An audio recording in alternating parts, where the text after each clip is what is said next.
तो फाइनली मेरा सारा घर का काम ख़त्म हो गया है और मैंने भी खाना वाना खा लिया था। तो खाना खाने के बाद क्या हुआ, मैंने सबसे पहले वंश को सुलाया, थोड़ी देर साथ उसके साथ खेला, फिर उसको नींद आ गई, दूध वगैरह पिया उसने और वो सो गया। और वेदांश गया है अपनी माँ जी के साथ, उसकी तबीयत ठीक नहीं है तो उसके लिए वो दवाई वगैरह लेने गए, अभी तक आई नहीं है। तो मैंने सोचा आप लोगों के साथ थोड़ी सी बात कर ली जाए।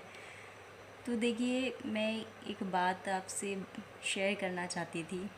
हम लोग यूट्यूबर्स हैं, हम बहुत सारी मेहनत करते हैं। एक साल के अंदर मान लो अगर उस मेहनत पे किसी ने पानी फेर दिया तो उस चैनल का क्या होगा, आप समझ रहे हैं? तो पता नहीं, बट मैं आपको डिटेल में समझाती हूँ कि एक्चुअली हुआ क्या। अभी 2-4 दिन पहले मैं एक का ब्लॉग देख रही थी, उनका नाम मुझे ठीक से मतलब ऐसे था, नीतू फैमिली चैनल नहीं, चैनल नीतू ऐसे कुछ था, मतलब नीतू करके कुछ चैनल था उनका। तो उनके जो ब्लॉग थे मुझे बहुत अच्छे लगे। उन्होंने जैसे कि आगरा का दिखाया, जैसे कि बहुत सारी चीज़ें थी ट्रैवलिंग की उन्होंने दिखाए, खाटू श्याम का उन्होंने दिखाया, जबकि मैं खाटू श्याम कभी भी गई नहीं हूँ।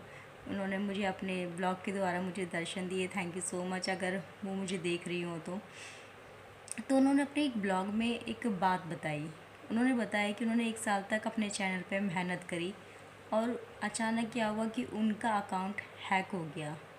आप सोचो, उन्होंने साल भर मेहनत करी, उसके बाद उनका अकाउंट हैक हो गया, तो उनके दिल पे यार कितना बीता होगा यार, क्या मतलब क्या करे इंसान।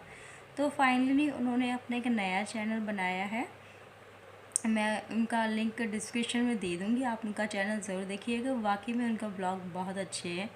तो उनकी यार 1 साल की मेहनत सोचो, कहाँ उनके चैनल मोनेटाइज होने वाला होगा, होने ही वाला था शायद, तो अचानक उनका अकाउंट हैक हो गया।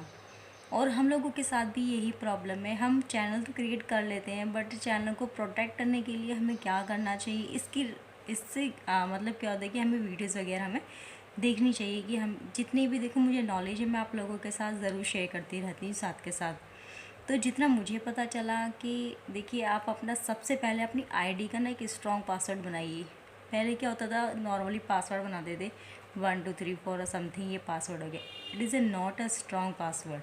आपको एक एक चीज़ जैसे कि अल्फ़ाबेट यूज़ करने हैं, नंबरिंग यूज़ करनी है और सिंबल यूज़ करने, इस तरह से मिक्सअप करके एक स्ट्रॉन्ग पासवर्ड बनाइए, जिससे कि आपका अकाउंट हैक में थोड़ी सी प्रॉब्लम जो हो रही है वो चीज़ें ना हो। साथ के साथ क्या होता है कि आप ना 1 महीने में 2 महीने में अपने ऐप को अपडेट कीजिए। आप यूट्यूब चलाते हैं, हम क्रोम पे जितना भी हमारा काम होता है, हम उन्हें साथ के साथ 1-2 महीने में हमें अपडेट करना चाहिए। अगर आप इंस्टा पे हैं तो इंस्टा को भी आप ज़रूर अपडेट कीजिए। और जिस आईडी से हमने चैनल बनाया है, अगर उस आईडी पे आपका किसी भी तरह का स्पॉन्सरशिप का या किसी भी तरीके का कोई लालच देके आपको मेल करता है, तो उस मेल का प्लीज़ आप रिप्लाई मत करना। सबसे पहले उससे रिलेट अगर कोई भी वो वेबसाइट जो हमें जिससे हमें मेल आया है, उस आईडी को आप पहले जाके गूगल पे चेक कीजिए कि ये बिज़नेस साइट है ये भी या नहीं, या फिर फ्रॉड है।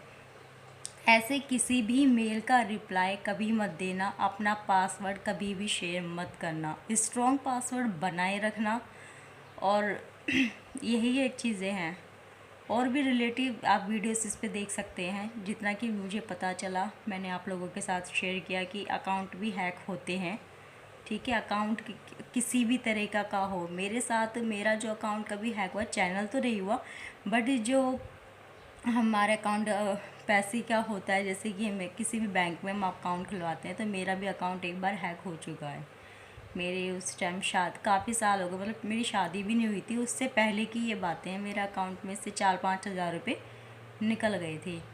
क्या हुआ था कि उन्होंने मेरे बोला कि आपका जो एटीएम कार्ड है वो अपडेट कराना है, तो उससे रिगार्डिंग हमें आपके कुछ वो चाहिए, मतलब पास ओटीपी वगैरह उन्होंने मांगा। कुछ ओटीपी मेरे पास आए, तो उन्होंने मुझे अपने फ़ोन पे बिज़ी रखा और उन्होंने बोला कि आप ओटीपी बताइए। मैंने ओटीपी बताया, तो इस तरीके से मेरे एक बार 3,000 निकले, फिर 4,000 निकले। इस तरह से मेरे साथ हुआ। जब से मैं बहुत ज़्यादा अवेयर हो गई हूँ, मैं किसी भी तरीके का कोई भी लालच का कोई भी मेल आता है या कोई मुझसे इस तरह से कुछ मांगता है डिटेल्स तो मैं उनका आंसर बिल्कुल भी नहीं देती हूँ। अच्छा, सेकंड थिंग और एक मैं एक देख हम यूट्यूबर हैं और हम ब्लॉगिंग करते हैं, तो हम ब्लॉगिंग वालों को और भी यूट्यूबर्स हैं जिनकी ब्लॉगिंग मैं देखती हूँ, क्योंकि उन ब्लॉगिंग से क्या होता है हम लोगों को कुछ सीख मिलती है। तो जो एक और ब्लॉगर थी, मुझे उनका नाम ही ठीक से याद नहीं है, तो उन्होंने क्या बताया, उन्होंने भी इनके साथ भी कुछ हैक तो नहीं हुआ था, बट उनके साथ कुछ और ही दिक्कत थी। उन्होंने 1 साल अपने चैनल पे काम करा। चैनल पे काम करने के बाद क्या हुआ, जब उनका चैनल मोनेटाइज होने वाला था तो उससे पहले क्या होता है, आपको सारे डॉक्यूमेंट्स वेरीफाई करने होते हैं। तो वो शादीशुदा थी, उन्होंने उनका जो मतलब जो भी आइडेंटिटी थी, जितनी भी, वो सब अपने मायके की लगा दी थी, जबकि वो रह रही थी अपने ससुराल में। तो उनके साथ क्या हुआ कि मतलब आधी चीज़ें उन्होंने वहाँ की दे दी, आधी चीज़ें उन्होंने इधर की दे दी। तो इससे क्या हुआ, इनका चैनल मोनेटाइज होने से रुक गया। तो या तो देखिए, आप शादीशुदा हैं और आप परमानेंट आप जिस एड्रेस पे रह रही हैं वहाँ के आपके सारे डॉक्यूमेंट्स होने चाहिए। हो सकता है पता नहीं कब आपका चैनल मोनेटाइज हो जाए, 5 महीने, 6 महीने या 1 साल, मतलब कभी तो यार होगा ना हम लोगों का भी। तो इस चीज़ का आप प्लीज़ ज़रूर ध्यान रखना कि कोई भी आपकी आइडेंटिटी है, जितनी भी आइडिया हैं, वो सारी एक ही जगह की होनी चाहिए। ऐसा ना हो कि आप किसी आईडी में कुछ और लिखा है, किसी आईडी में कुछ लिखा है। सारे डॉक्यूमेंट्स, देखिए हमारी ना स्पेलिंग भी अगर मिस्टेक होती है ना, उससे हमारे डॉक्यूमेंट्स में बहुत ज़्यादा दिक्कत आ जाती है। हमारी चीज़ें जो हमें मिलनी होती है वो हमें नहीं मिलती। उनकी किस्मत कह सकते हैं या लक भी नहीं कह सकते, उनकी सिली मिस्टेक थी जिस वजह से उनका चैनल मोनेटाइज नहीं हुआ।